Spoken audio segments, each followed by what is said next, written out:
An Occurrence at Owl Creek by Ambrose Bierce. A man stood upon a railroad bridge in northern Alabama, looking down into the swift water 20 feet below. The man's hands were behind his back, the wrists bound with a cord. A rope closely encircled his neck. It was attached to a stout cross timber above his head, and the slack fell to his knees. Some loose boards, laid upon the ties, supporting the rails of the railway, supplied a footing for him and his executioners. 2 private soldiers of the Federal Army, directed by a sergeant who in civil life may have been a deputy sheriff. At a short remove upon the same temporary platform was an officer in the uniform of his rank, armed. He was a captain. A sentinel at each end of the bridge stood with his rifle in the position known as support. That is to say, vertical in front of the left shoulder, the hammer resting on the forearm, thrown straight across the chest. A formal and unnatural position, enforcing an erect carriage of the body. It did not appear to be the duty of these 2 men to know what was occurring at the center of the bridge. They merely blockaded the 2 ends of the foot planking that traversed it. Beyond one of the sentinels, nobody was in sight. The railroad ran straight away into the forest for 100 yards. Then, curving, was lost to view. Doubtless there was an outpost farther along. The other bank of the stream was open ground, a gentle slope topped with a stockade of vertical tree trunks, loopholed for rifles, with a single embrasure through which protruded the muzzle of a brass cannon commanding the bridge. Midway up the slope, between the bridge and the fort, were the spectators, a single company of infantry in line at parade rest, the butts of their rifles on the ground, the barrels inclining slightly backward against the right shoulder, the hands crossed upon the stock. A lieutenant stood at the right of the line, the point of his sword upon the ground, his left hand resting upon his right. Excepting the group of 4 at the center of the bridge, not a man moved. The company faced the bridge, staring stonily, motionless.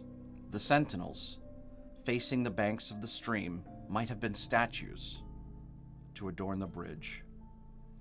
The captain stood with folded arms, silent, observing the work of his subordinates, but making no sign. Death is a dignitary who, when he comes unannounced, is to be received with formal manifestations of respect, even by those most familiar with him.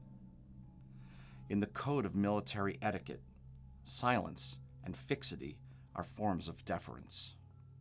The man who was engaged in being hanged was apparently about 35 years of age. He was a civilian, if one might judge from his habit, which was that of a planter. His features were good. A straight nose, a firm mouth, broad forehead, from which his long, dark hair was combed straight back, falling behind his ears to the collar of his well-fitting frock coat. He wore a mustache and a pointed beard, but no whiskers. His eyes were large and dark gray, and had a kindly expression which one would hardly have expected in one whose neck was in the hemp. Evidently, this was no vulgar assassin. The liberal military code makes provisions for hanging many kinds of persons, and gentlemen are not excluded. The preparations being complete, the 2 private soldiers stepped aside and each drew away the plank on which he had been standing. The sergeant turned to the captain, saluted, and placed himself immediately behind that officer, who in turn moved apart 1 pace. These movements left the condemned man and the sergeant standing on the 2 ends of the same plank, which spanned 3 of the cross ties of the bridge. The end upon which the civilian stood almost, but not quite, reached a fourth. This plank had been held in place by the weight of the captain. It was now held by that of the sergeant. At a signal from the former, the latter would step aside. The plank would tilt, and the condemned man would go down between two ties. The arrangement commended itself to his judgment as simple and effective. His face had not been covered, nor his eyes bandaged. He looked a moment at his unsteadfast footing, then let his gaze wander to the swirling water of the stream. Racing madly beneath his feet, a piece of dancing driftwood caught his attention, and his eyes followed it down the current. How slowly it appeared to move. What a sluggish stream. He closed his eyes in order to fix his last thoughts upon his wife and children. The water touched to gold by the early sun. The brooding mists under the banks at some distance down the stream, the fort, the soldiers, the piece of drift, all had distracted him, and now he became conscious of a new disturbance. Striking through the thoughts of his dear ones was sound which he could neither ignore nor understand. A sharp, distinct metallic percussion, like the stroke of a blacksmith's hammer upon the anvil. It had the same ringing quality. He wondered what it was, and whether immeasurably distant or nearby. It seemed both. Its recurrence was regular, but as slow as the tolling of a death knell. He awaited each new stroke with impatience, and he knew not why. Apprehension. The intervals of silence grew progressively longer. The delays became maddening.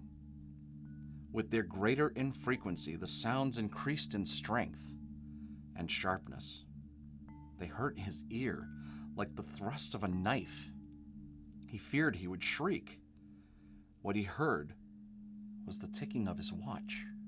He unclosed his eyes and saw again the water below him. If I could free my hands, he thought, I might throw off the noose and spring into the stream. By diving, I could evade the bullets and, swimming vigorously, reach the bank, take to the woods, and get away home. My home, thank God, is as yet outside their lines. My wife and little ones are still beyond the invaders' farthest advance.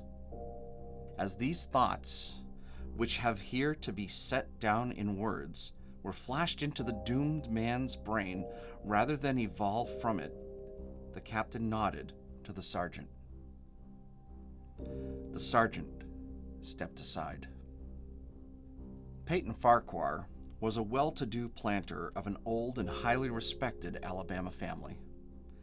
Being a slave owner, and like other slave owners, a politician, he was naturally an original secessionist and ardently devoted to the Southern cause. Circumstances of an imperious nature, which it is unnecessary to relate here, had prevented him from taking service with the gallant army which had fought the disastrous campaigns ending with the fall of the Corinth, and he chafed under the inglorious restraint, longing for the release of his energies, the larger life of the soldier, the opportunity for distinction. That opportunity he felt would come as it comes to all in wartime. Meanwhile, he did what he could. No service was too humble for him to perform in the aid of the South. No adventure too perilous for him to undertake, if consistent with the character of a civilian who was at heart a soldier, and who in good faith and without too much qualification assented to at least a part of the frankly villainous dictum that all is fair in love and war.